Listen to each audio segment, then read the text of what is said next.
ધોળકામાં જિલ્લા યુવક કોંગ્રેસ દ્વારા કેન્ડલ માર્ચ યોજાઈ।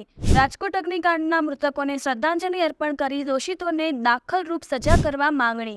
રાજકોટ ખાતે ગેમ ઝોનમાં સર્જાયેલી આગની દુર્ઘટનામાં મૃત્યુ પામેલાઓને શ્રદ્ધાંજલિ અર્પિત કરવા માટે રવિવારે સાંજે 7 વાગ્યે અમદાવાદ જિલ્લા યુવક કોંગ્રેસ દ્વારા ધોળકા ખાતે મઘિયા વિસ્તારમાં આવેલ વિરાટ સરોવર ખાતે કેન્ડલ માર્ચનું આયોજન કરવામાં આવ્યું હતું, જેમાં ઉપસ્થિત અમદાવાદ જિલ્લા યુવક કોંગ્રેસ પ્રમુખ હાર્દિકસિંહ દાયમા, તાલુકા કોંગ્રેસના આગેવાન નાનુભાઈ વાલથેરાવાલા, ધોળકા શહેર મહિલા કોંગ્રેસ પ્રમુખ હિનાબેન મકવાણા, ધોળકા નગરપાલિકાના કાઉન્સિલર નુરજહાબેન સૈયદ સહિતના અગ્રણીઓ ઉપરાંત મઘિયા વિસ્તારની સોસાયટીઓના ભાઈઓ અને બહેનો હાજર રહ્યા હતા અને હાથમાં મીણબત્તી રાખી 2 મિનિટનું મૌન પાડી રાજકોટના અગ્નિકાંડના મૃતકોને શ્રદ્ધાંજલિ અર્પણ કરી આ ઘટના માટે જવાબદાર લોકોને દાખલારૂપ સજા કરવા માંગણી કરી હતી।